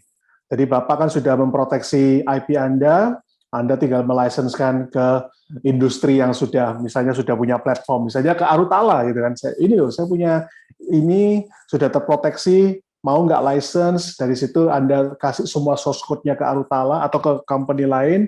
Nah dari situ Arutala nanti yang mengembangkan berikutnya, Arutala yang memasarkan, di situ si pemilik IP let's say dapat royalty X%, nggak tahu, itu salah satu cara juga. Jadi itu kalau kami di UF memang kami sangat didorong untuk itu antara buka startup sendiri atau cara paling gampang sebenarnya ya melicenskan karya risetnya tersebut. Oke, wah, sudut pandang yang menarik ya. Jadi ternyata bukan cuma modelnya bikin startup, tapi juga bisa juga dengan licensing ya skemanya ya. Iya, licensing itu cara paling sebenarnya win-win lah. Kita dari scientist atau dokter kita kan nggak punya mindset bisnis. Nah itu kalau kita license-kan ke perusahaan yang memang dia dari awal mindsetnya bisnis, harusnya perkawinan antara dua otak ini, dua pihak ini akan membuat produk tersebut lebih mudah take off ya. Betul. Nah, menarik. Mungkin dari Dr. Hendri ada yang mau ditambahkan, Dr. Hendri? Saya setuju banget. Mungkin ini dari kendala kita nih di Indonesia. Nah, mungkin kita butuh advice dari Pak Markus nih. Kalau begitu kita bisa satukan sebenarnya apa aja input-input dan kita bisa lakukan di Indonesia. Menurut saya usul yang baik sekali. Betul. Dan kalau mungkin sedikit ini ya, beropini juga, kalau kita lihat saat ini dengan perkembangan di dunia pendidikan ya, pendidikan tinggi terutama mungkin dengan adanya beberapa program yang dilakukan oleh Dikbud, misalkan ada MBKM, kemudian ada bentuk riset-riset, itu kan banyak sekali ke DRK, misalkan mungkin di sini ada yang juga dari pendidik gitu. Itu kan memang mengarahkan untuk perkawinan, tanda kutip ya, perkawinan antara industri dengan pendidikan akademisi, betul. Karena sebenarnya fungsi yang menarik adalah kalau sampai risetnya memang sebaiknya sih memang riset itu bisa di level akademis, karena memang nanti terbebas dari semua beban bisnis gitu, tanda kutip. Ya memang kalau di akademisi kan ada istilahnya academic freedom ya. Tapi apakah academic freedom itu bisa memberi value kepada end user sehingga bisa memberi kompensasi finansial? Nah itu orang bisnisnya yang di situ bisa masuk ke ruangan terus mulai ngasih input segala macam. Betul. Ya, dan di other hand ketika kita ngomongin skalabilitas, mungkin di bisnis itu jadi bisa lebih berperan juga gitu kan. Itu ya menurut saya itu menarik sih untuk bisa kita jajaki sih. Ya tadi karena sempat disebut, jadi mungkin dari Dr. Menggali apabila nanti mau berkolaborasi juga dengan Arutala, tentunya dengan semuanya ya, kita sangat terbuka karena juga memang di sini fungsi kita sebagai kita di Arutala ingin juga menjadi jembatan ya, hilirisasi dari semua riset-riset yang tentunya sudah dilakukan dari teman-teman pendidikan gitu. Oke, cuma kita lanjut dulu nih ke Titik. Wah ini Bu mungkin ya, Bu Titik bertanya untuk Dr. Hendri, apa sudah ada VR untuk latihan rehabilitasi pasien dengan BPPV ya, pasien vertigo ya, benar posisi ini vertigo. Ya, biasanya terima kasih Dr. Titik, senior saya di Kalimantan Barat nih, jauh-jauh dari Pontianak, atas pertanyaannya. Dr. Titik, mungkin kalau untuk virtual reality yang sudah banyak studinya adalah visual vertigo, Dok. Walaupun sudah ada berapa juga penelitian tentang BPPV. Tapi yang punya efikasi lebih biasanya adalah pasien-pasien dengan visual vertigo, karena salah satu efek samping dari VR, salah satunya adalah dizziness atau pusing berputar juga kalau misalnya tidak dicari efek sampingnya gitu loh. Itu harus hati-hati. Mungkin pertama kali orang memakai yang belum pernah sama sekali, 15 menit pertama kita harus lihat apakah ada efek samping, namanya cyber sickness. Salah satunya vertigo juga gitu loh. Nah, itu harus dicari sebelumnya. Cuman pemanfaatannya kalau di luar efikasinya terutama pada pasien-pasien dengan visual vertigo. Jadi begitu pasien tersebut melihat suatu lingkungan, misalnya di supermarket, dia menjadi pusing. Nah, simulasi dari lingkungan inilah yang kita bisa intervensi dengan menggunakan virtual reality. Oke. Wah, itu yang membuat dari mana ya, Dr. Hendri ya?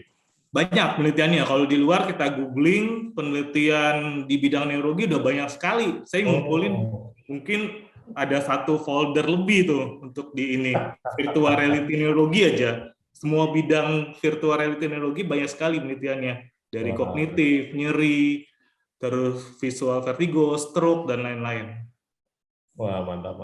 Cuman sayangnya masih belum di kita. Kalau kita bisa sama-sama kolaboratif nih buat bentuk penelitian dari expertise dari Perdosi misalnya, atau diinisiasi oleh neurorestorasi dan neuroengineering, maka lebih baik lagi menurut saya.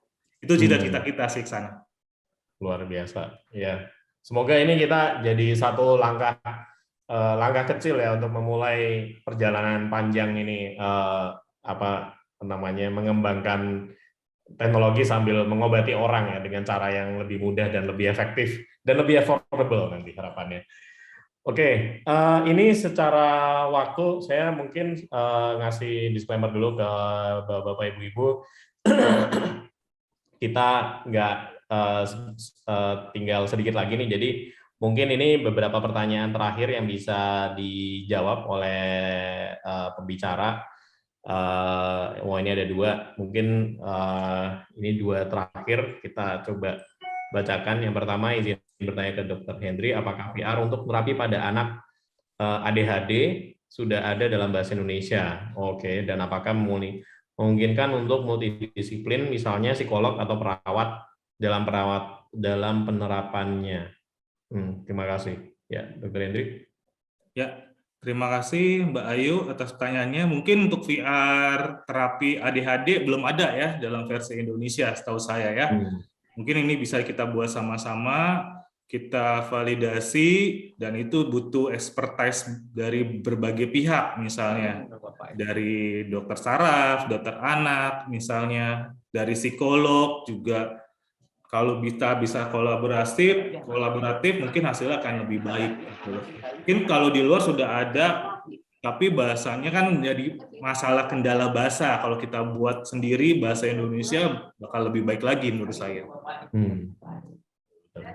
Dari Dr. Markus mungkin ada, dari Pak Markus mungkin ada pernah tahu nih yang ADHD ini mungkin? Oh, nggak pernah tahu saya. Nggak pernah ya?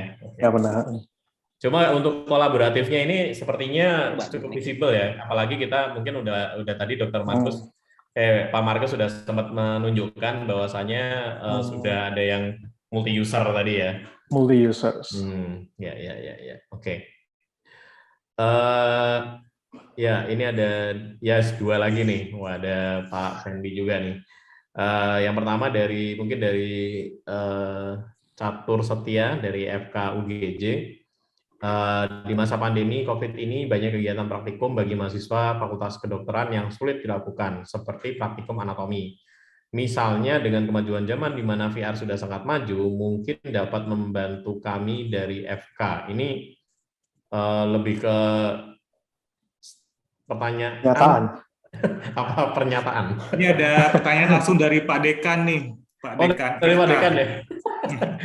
Oke, ya. Mungkin Dr. Hendry bisa menanggapi dulu buat dari Pak Dekan. Terima kasih Pak Dekan atas pertanyaannya. Mungkin sudah banyak sebenarnya VR neuroanatomi, salah satunya sudah kita pernah buat, Kadavar Neuro. Saya kolaboratif juga bersama Dr. Penggali di dalam Medisfar, dan Dr. Nanang juga sudah pernah membuat dari FK UNS untuk anatomi kardio dan lain-lain. Nah, mungkin kita bisa buat kolaborasi juga di sini. Ya. Oke, sebenarnya sudah ada beberapa ya, dokter ya. Mungkin sebenarnya kalau kita coba bisa buatkan peta juga mungkin supaya tidak terjadi redundansi. Misalkan udah ada kardiak nih, kan berarti, atau mungkin yang tadi yang otak sudah ya, otak juga sudah ada kan. Berarti kan kalau saya sebagai orang teknologi mikirnya lebih simpel aja, tinggal kita carikan yang mau bikin yang lain gitu kan, misalkan langsnya siapa, nanti lambungnya siapa. Jadi ini kan kolaboratif gitu, bebannya nggak perlu di satu pihak saja, tapi bisa bareng-bareng dan bisa saling menguatkan gitu mungkin. Iya, ada masukan dari Pak Markus. Saya lihat juga Pak Markus mengembangkan human anatomi ya di sana ya, Insight anatomi ya. Ya, saran saya ya Pak Nadim lah, kucurin dana buat kita kembangin. Gampang aja, ada uang ya kerja. Bisa mulai rekrut peneliti segala macam kan? Betul. Ya, kita harapkan semoga ke sana ya, karena memang ini opportunity-nya kan besar sekali ya, karena sekali itu dibuat kan kebermanfaatannya juga luar biasa, harusnya bisa dipakai di mana-mana gitu.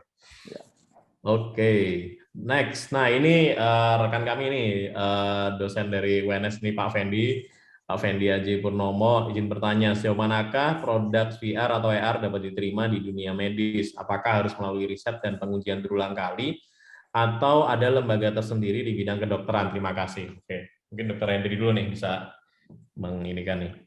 Ya, menurut saya masa depan VR sama AR di dunia medis sangat baik sekali ya. Sekarang sudah banyak sebenarnya, terutama untuk simulasi. Nah, untuk terapi dan lain-lain memang kita harus melalui suatu prosedur-prosedur. Sebaiknya yang kita akan buat nanti, kita akan membuat suatu lembaga atau yang dari kajian keilmuan kita, expertise kita, misalnya neurorestorasi dan neuroengineering. Nah, kita bisa mengumpulkan di sana resources kita sebagai expertise, kita lihat di sana dan kita bisa lakukan sama-sama penelitiannya.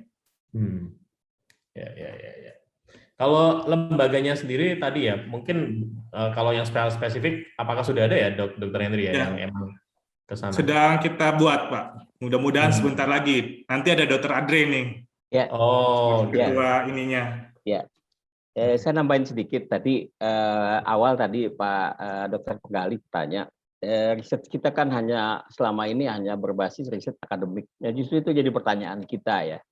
Saya bergabung di MERI sejak tahun 2012, Indonesian Medical Research gitu. Hanya sekian persen, 0, sekian persen alat-alat kita yang dikembangkan oleh akademisi yang bisa masuk pasar. Nah itu salah satu artinya hambatan kita di Indonesia. Nah sehingga kita juga, Dr. Henry juga, saya, Dr. Henry dan teman-teman yang lain memang sudah menyiapkan satu lembaga lagi bagaimana kita hasil riset ini yang dikelola oleh pakar-pakar yang sudah ada, termasuk nanti Pak Markus akan terlibat di situ, ini menjadi juga quality control gitu untuk riset-riset yang masuk ke pasar dan dia memprove ya, membantu pemerintah untuk memprove ini masuk ke pasar. Jadi inilah salah satu cara terobosan-terobosan kita bahwa juga kalau misalnya ada tadi pihak pebisnis berminat untuk membantu riset, nah kita akan melalui asosiasi tenaga ahli akan merekomendasikan bahwa ini membantu ini untuk bisa masuk ke pasar. Disitulah salah satu celah kita bagaimana kita berkolaborasi dari hilir ke hulu gitu. Ya, jadi salah satu itu yang artinya tadi Dr. Henry bilang ya memang salah satu lembaga yang kita munculkan dahulu, tapi kita sudah melihat hambatan di depan tadi seperti peneliti-peneliti di Indonesia ini cukup banyak, cukup handal. Pak Markus sampai lompat keluar tuh. Nah di Indonesia nggak ketampung ya. Nah kita harapin itu nggak terulang gitu. Tapi kita coba. Ya artinya akan menarik pebisnis juga bahwa dia tidak cuma-cuma untuk menginvestasikan di riset, tapi kita juga akan menjamin ini juga bisa masuk ke pasar. Terima kasih itu aja. Kalau itu luar biasa, Dokter Andre. Kalau saya lihat artinya harusnya lembaga ini juga akan lumayan majemuk ya, maksudnya dari sisi betul. Betul. Kita nanti tampung banyak para tenaga ahli, termasuk salah satu Pak Markus, nanti Pak Markus juga ada temannya ya, kita rangkul di situ. Nah kita kena berbicara, kita sudah ketinggalan cukup jauh. Kalau tadi Dr. Henry bilang udah banyak sekali gitu. Nah justru kami ngelihat hambatannya di mana gitu. Ya di hambatannya tadi Pak Markus, kalau di Indonesia Anda ngarepin pemerintahnya ya susah juga. Untuk kita menghimbau oke, tapi mudah-mudahan himbauan kita ini didengar setelah kita agak besar gitu. Setelah kita agak besar. Jadi membesarkan diri salah satunya caranya kayak gini nih.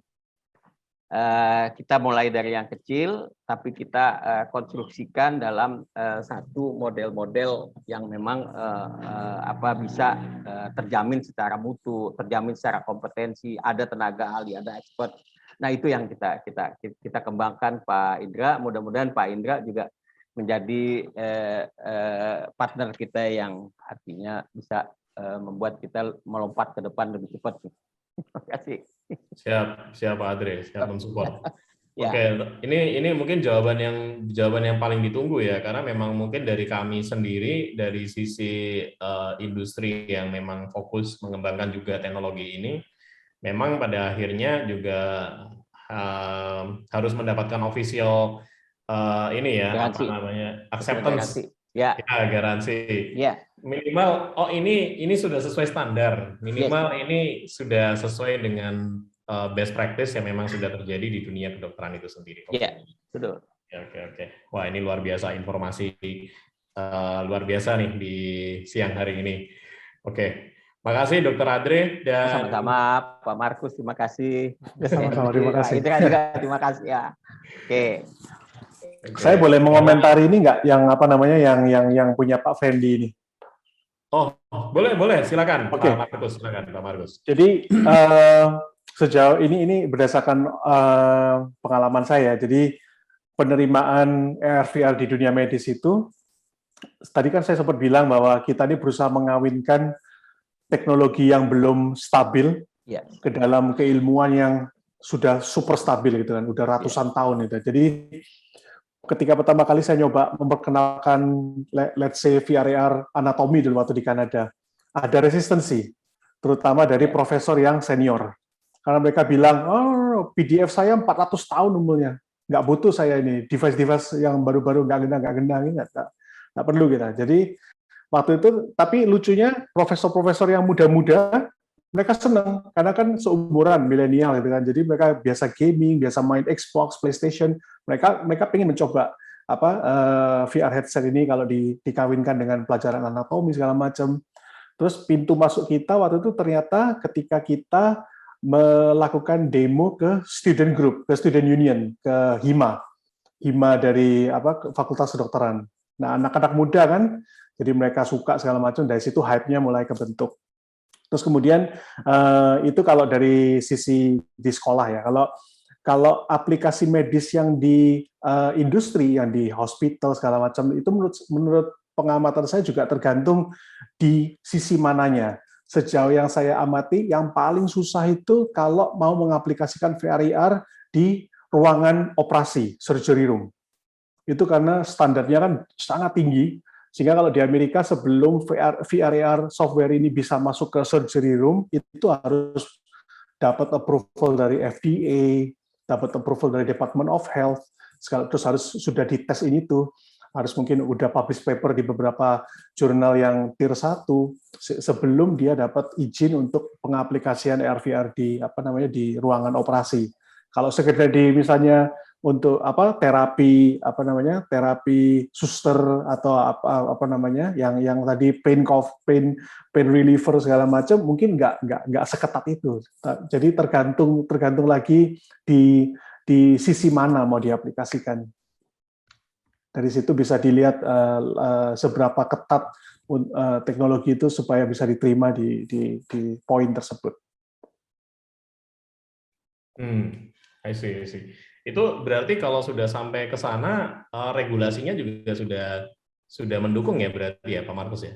Iya, saya tahu sudah ada beberapa VR AR HoloLens yang untuk membantu surgery maksudnya dokternya boleh pakai di ruangan itu, tapi itu yang memang harus dapat approval dari FDA. Nah ini di Indonesia nggak tahu gimana regulasinya, itu kan lain ladang lain belalang, mungkin beda regulasi.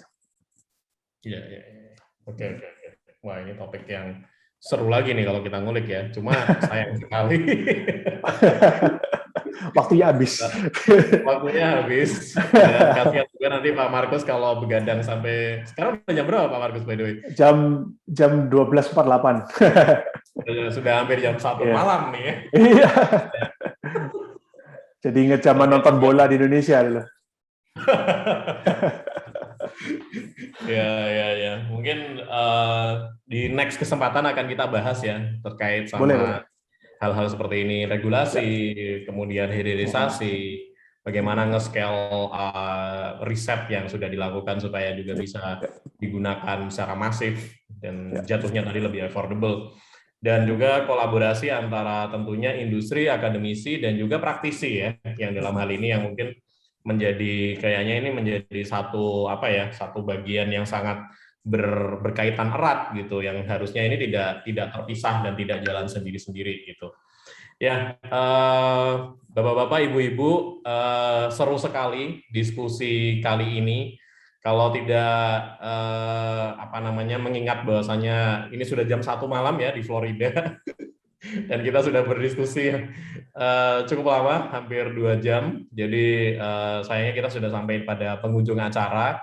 Dari saya mengucapkan terima kasih sebesar-besarnya kepada Pak Markus, kepada Dr. Hendri, kepada Dr. Adre, dan semua peserta yang hadir di kesempatan pagi sampai siang hari ini, yang ternyata juga ada Bapak Dekan, kemudian ada rekan-rekan dosen, kemudian dokter-dokter.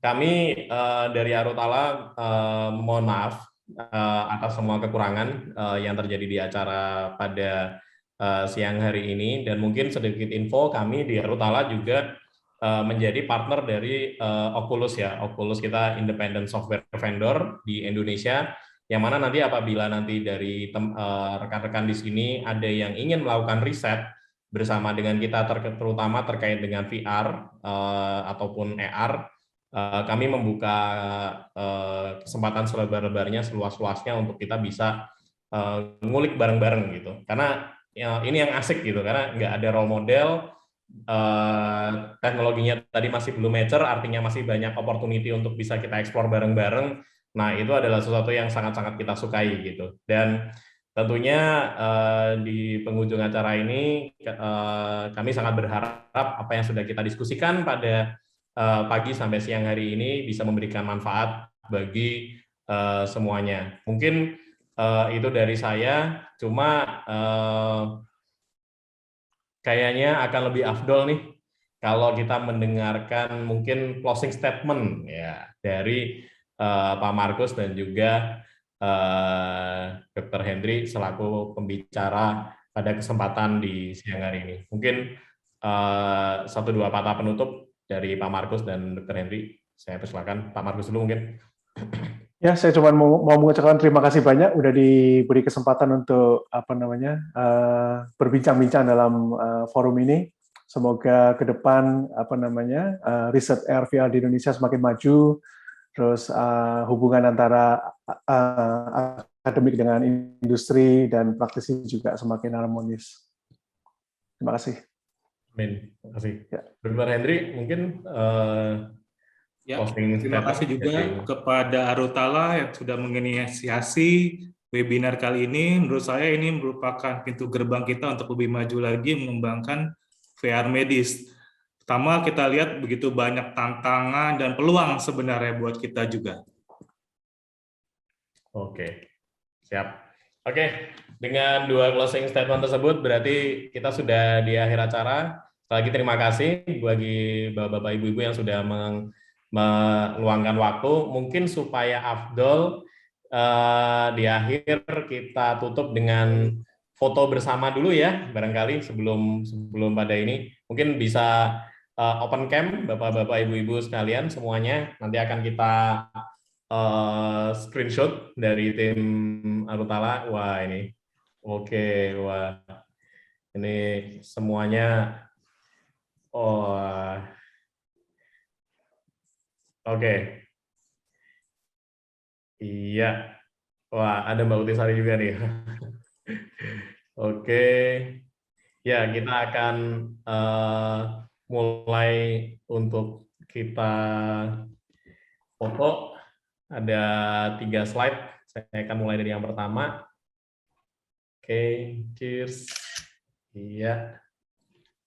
Kemudian yang kedua, cheers. Iya, dan yang ketiga, oke. Iya, oke. Mungkin berarti setelah foto berarti sudah kita cukupkan. Sekali lagi terima kasih bagi semuanya yang sudah mensupport acara ini. Dr. Hendri, makasih banyak. Pak Markus, makasih banyak. Dr. Adri, makasih banyak. Semua peserta, makasih banyak. Sampai jumpa di acara Arutalk berikutnya. Dari saya undur diri. Wabillahi taufiq wal hidayah. Wassalamualaikum warahmatullahi wabarakatuh. Selamat siang. Terima kasih. Ya, terima kasih semuanya. Ya.